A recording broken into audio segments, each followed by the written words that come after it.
Assalamualaikum warahmatullahi wabarakatuh. Salam sehat dari Apoteker Normal.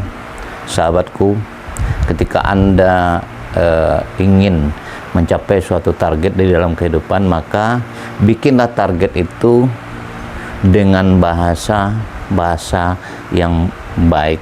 Artinya begini, Anda harus mempunyai target dengan smart.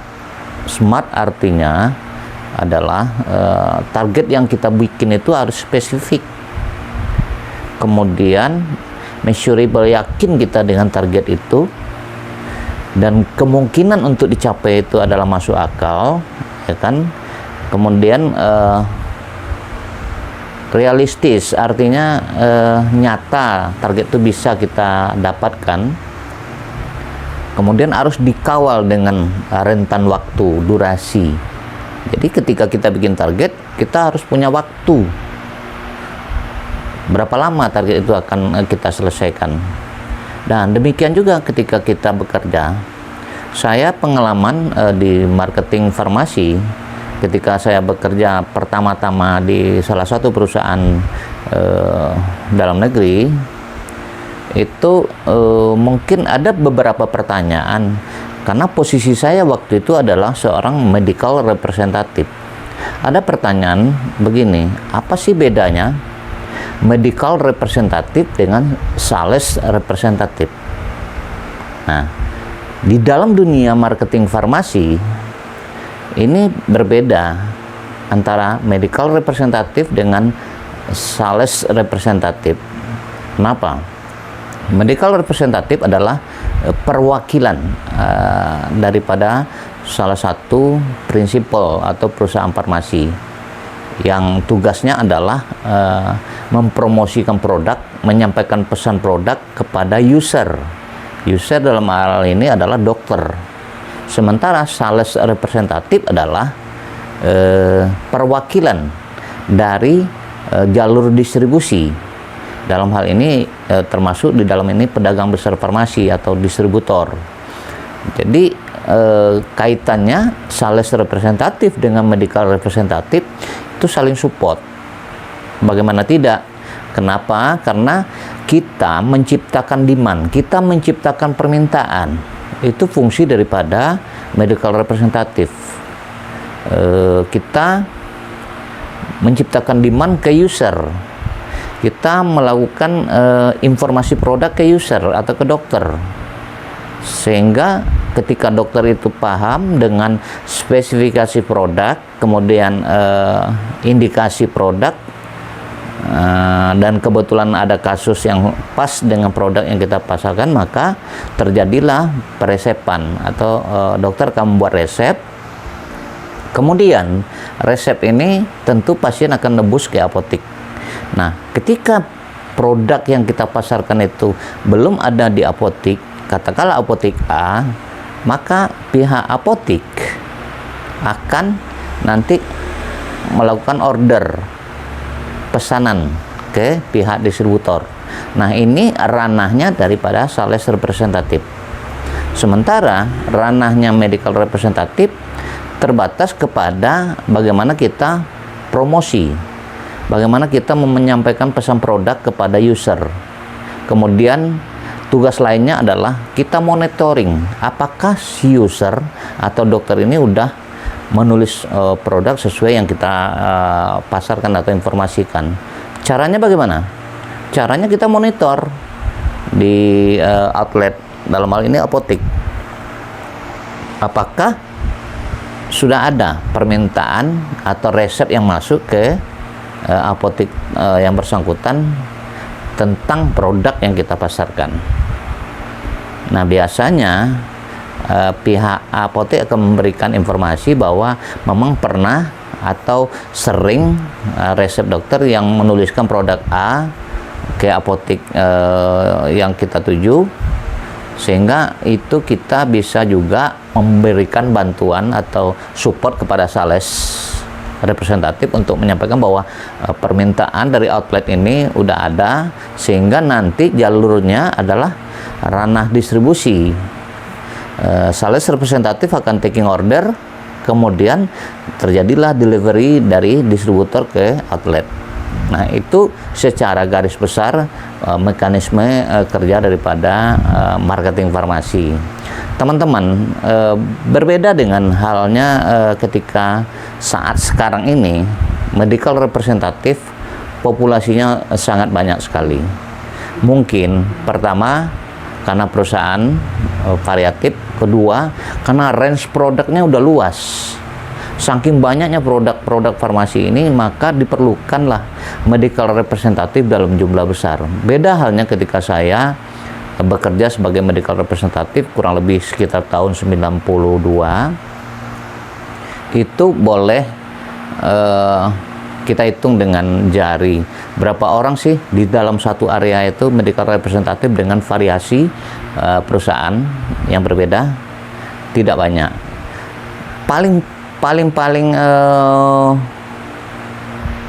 entengnya atau paling gampangnya untuk mendeteksi apakah itu sales representatif ataupun medical representatif adalah dengan cara berpakaian. Kenapa saya katakan demikian? Cara berpakaian dari medical representatif lebih excellent dibanding dengan sales representatif. Pertama, kedua, tahun yang sebelum waktu saya jadi medical representatif itu kendaraan yang dipakai itu adalah Vespa. Kenapa harus Vespa? Karena di saat itu adalah pertama produk banyak, kedua karena produk banyak itu kita banyak membawa media promosi. Media promosi dalam hal ini biasanya berupa brosur, kemudian ada mungkin referensi lain seperti literatur, bahkan ada gimmick. Nah, ini dimasukkan ke dalam tas, sehingga tas medical representative itu berbeda dengan tas-tas para eksekutif office yang lain. Dia lebih besar, kemudian mempunyai ruang yang lebih besar, sehingga kita dapat menyusun brosur-brosur atau fasilitas promosi yang akan kita bawa menemui user. Nah, karena besarnya tas itu, maka kendaraan yang digunakan oleh perusahaan adalah Vespa. Waktu itu paling gampang mendeteksi apakah itu medical representatif atau sales representatif. Pada umumnya medical representatif sekitar tahun 90-an itu kendaraan yang dipakai adalah Vespa, baik itu Vespa PS 150 atau Excel, macam-macam, tapi intinya adalah kendaraannya adalah Vespa. Karena pertama gampang bawa sarana promosi, kedua safety-nya lebih tinggi. Ya, jadi teman-teman, bagaimana kita bisa menemui user? Apakah hanya di tempat praktek? Tidak. Mungkin ada beberapa dokter yang prakteknya lebih waktunya lebih lama, misalnya sampai malam hari. Maka kita melakukan siasat untuk range pertemuan itu adalah mungkin kalau itu rumah sakit pendidikan, maka kita akan menemui beliau itu di rumah sakit atau di tempat praktek. Kalau tempat praktek biasanya pada sore dan malam hari. Nah, rata-rata satu lagi perbedaan antara sales representatif dengan medical representatif itu adalah medical representatif lebih banyak meluangkan waktunya pada malam hari, sementara sales representatif pada siang hari, karena beliau hanya taking order di outlet yang ada, baik itu apotek yang mandiri maupun apotek di rumah sakit. Sementara medical representatif boleh dibilang bahwa waktunya sangat panjang, bisa pagi hari, bisa siang, bisa malam hari. Bahkan kita tidak terpaku dengan waktu formal. Bisa aja kita bertemu dengan user di saat user lagi santai atau user lagi olahraga, kita pun ikut nimbrung olahraga. Banyak cara atau strategi yang kita gunakan bagaimana kita bisa mendekatkan diri kepada user. Bagaimana kita bisa menjalin hubungan yang lebih intensif sehingga kita tidak ada jarak lagi untuk menyampaikan produk, lebih nyaman, dan mereka pun lebih respon dengan apa yang kita sampaikan. Ketika kita mengunjungi beliau pada saat beliau praktek, katakanlah dengan jumlah pasien yang cukup banyak, Anda bisa bayangkan bagaimana dokter konsentrasi diagnosa pasien dalam jumlah yang banyak. Akhirnya kita harus menemui kita lagi, dan itu biasanya tidak terlalu efektif. Maka masing-masing kita sebagai medical representative harus kreatif dalam hal mencari waktu yang tepat. Bagaimana kita bisa menyampaikan pesan yang ada atau pesan yang dari perusahaan supaya dokter itu bisa merasakan produk-produk yang kita pasarkan. Demikian juga kalau seandainya kita bisa mengunjungi beliau di rumah sakit, katakanlah rumah sakit pendidikan, biasanya ada waktu-waktu tertentu kita bisa bertemu. Pada zaman saya waktu awal-awal medical representatif, karena jumlah daripada medical representatif itu tidak terlalu banyak seperti saat sekarang ini, justru kita tidak terlalu susah untuk menemui user. Justru user kadang-kadang kehausan informasi mengenai produk-produk farmasi, terutama produk-produk baru. Nah, ini waktu yang paling tepat bagi kita, bagaimana kita bisa mengkondisikan waktu supaya kita lebih intens dalam berkomunikasi. Bahkan kita tidak segan-segan untuk melakukan pendekatan sosial seperti bermain ke rumah user. Banyak strategi yang kita terapkan. Bahkan strategi-strategi itu tidak dimiliki oleh yang namanya sales representative. Nah, bagaimana kelanjutan sebenarnya, experience apa lagi yang akan saya tularkan kepada Anda mengenai profesi medical representative ini? Tapi pada intinya adalah semua apapun yang kami lakukan, medical representative itu harus memiliki target yang smart.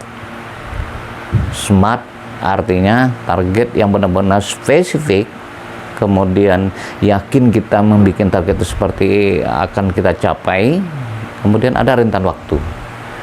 Jadi ini dikawal oleh waktu. Misalnya target bulanannya berapa, target triwulannya berapa, bahkan target tahunannya berapa. Nah, ini yang kita coba untuk mensiasati bagaimana kita bisa achieve di dalam target. Ketika kita achieve dalam target, maka secara otomatis prestasi daripada kinerja kita jauh lebih baik dibanding prestasi-prestasi sebelumnya. Yang pasti adalah Anda harus bekerja di atas rata-rata. Ketika Anda bekerja tidak di atas rata-rata, maka bahwa Anda adalah orang yang biasa-biasa saja.